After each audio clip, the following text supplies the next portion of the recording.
This video is best viewed in 4K.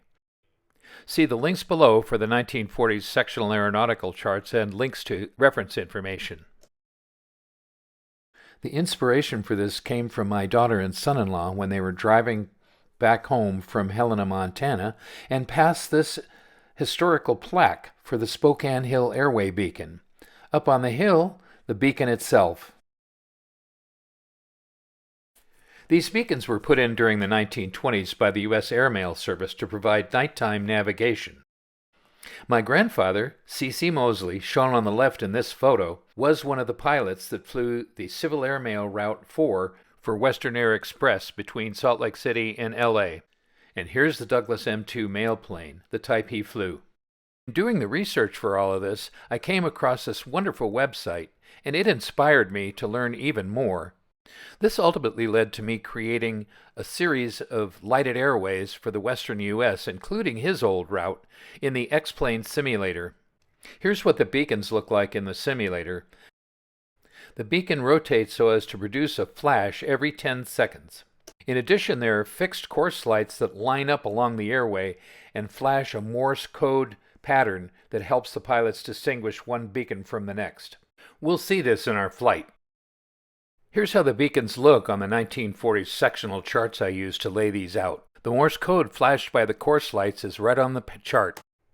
Going back to the beacon that my daughter found near Helena, Montana, I decided to set up a flight using beacons in Montana, and I found out that the state of Montana had kept beacons running in their state much past the normal time that they were decommissioned elsewhere.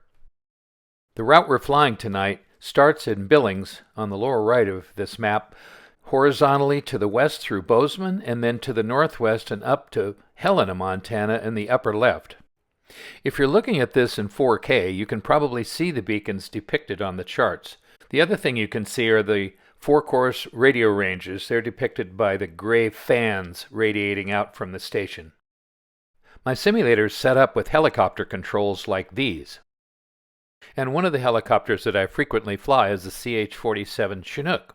We're leaving from Billings, and so in honor of Billings Air Service, which converts these helicopters into firefighting ships, we're going to fly the Billings 4 Alpha Juliet on this flight.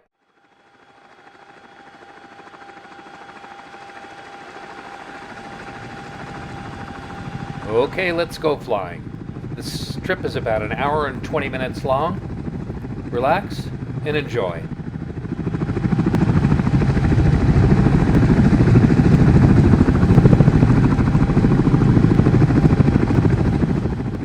We're departing runway 28 at the Billings Airport, and our first beacon will be beacon number 18, Canyon Creek. We'll make a slight left turn and then start looking for the beacon out on the horizon. This is a great time to train yourself to see those beacons in the distance. It's something that all night pilots should learn to do, even if you're not flying the lighted airways, because seeing the airport from the airdrome beacon is a really good skill to have for night flying.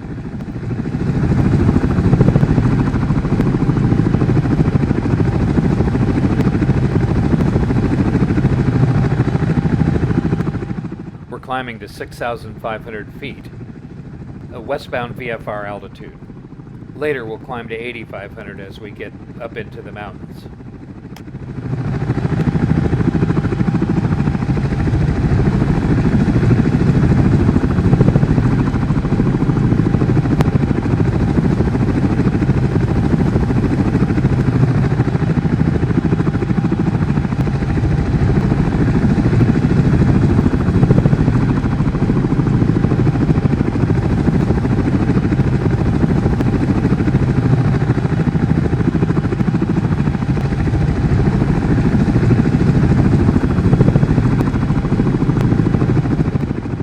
You may be able to see our first beacon already.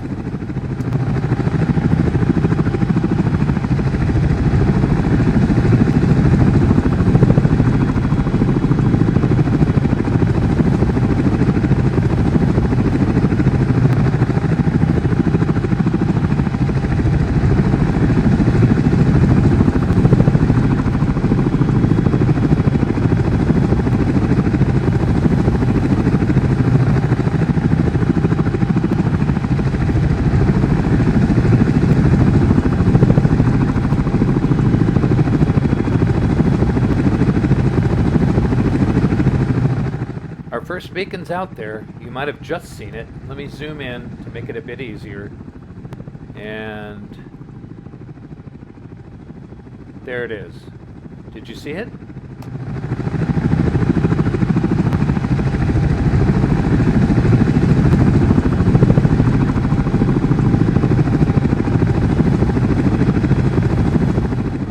Unless you're watching this video on a 4K device, you may not see the beacon until we get a bit closer.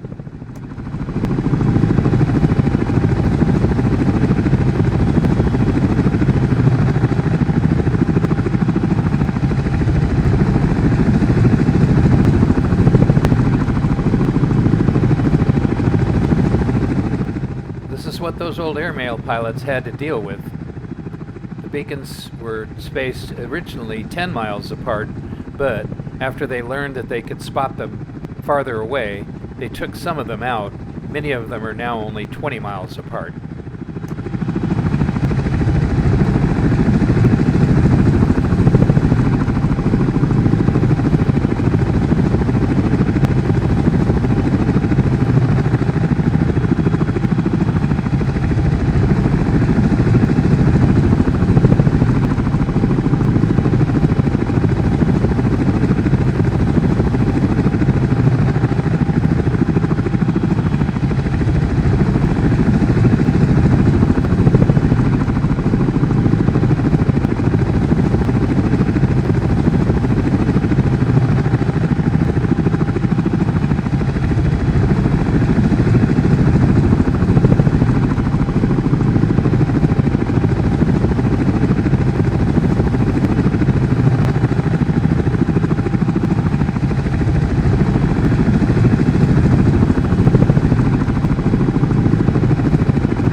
Okay, we've made it to 6,500 feet, so I've leveled off and put on the altitude hold.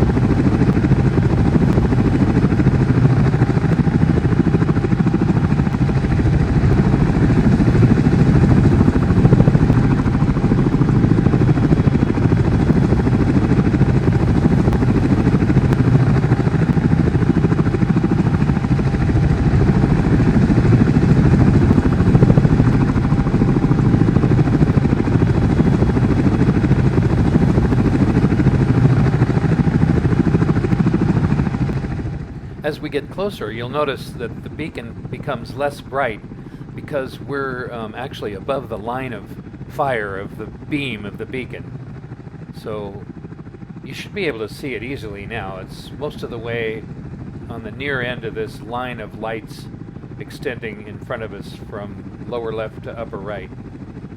And there's one of the flashes right there. Now, look more closely and you should start to see the Morse code coming from the course light.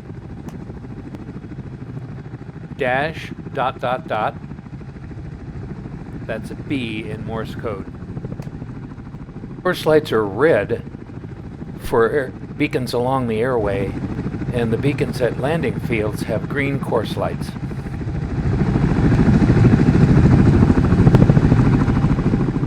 If your display is good enough, you should still be able to read the Morse code coming from the course lights, even zoomed out like this.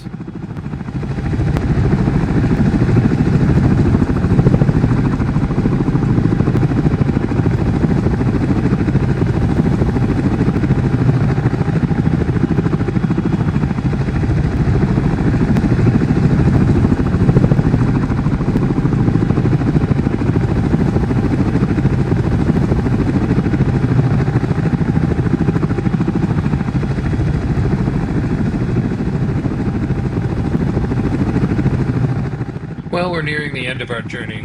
The beacon up ahead is Spokane Hill, and that's the one that my daughter saw originally and inspired this whole thing.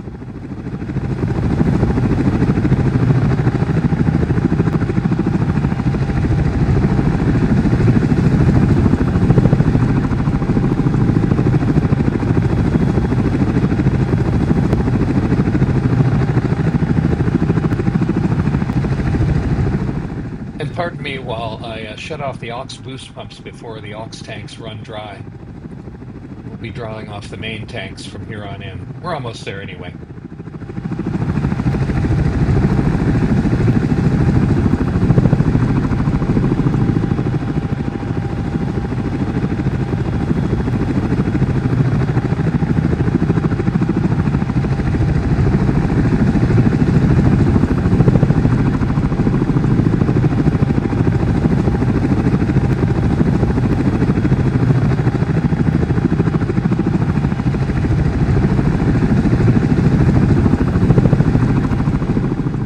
The route we've been flying actually originated in Helena and went east all the way to Minneapolis, so the first beacon out of Helena would be number 1. In this case, Spokane Hill is pretty much the gateway to Helena, as we'll see when we get up near the beacon. It's so obvious and you can see it from town.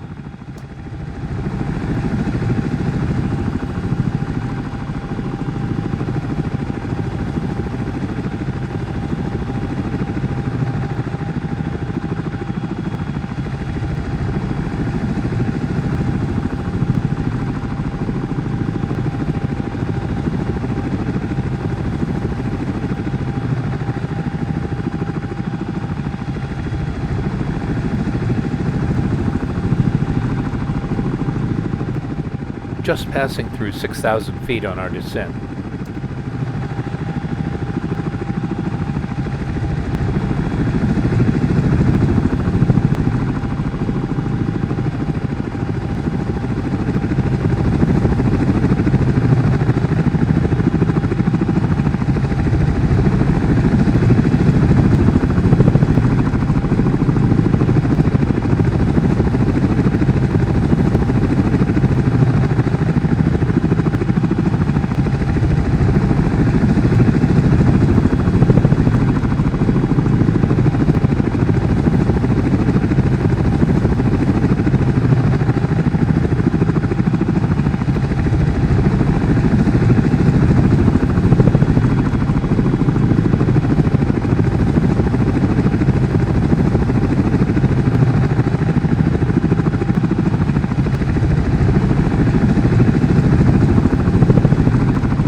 Approaching Spokane Hill, you should be able to see the W ...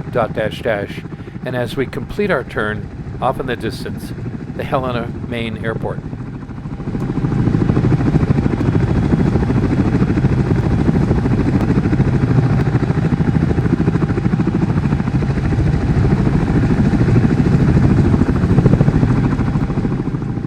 The gateway to Helena.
Well, we have arrived.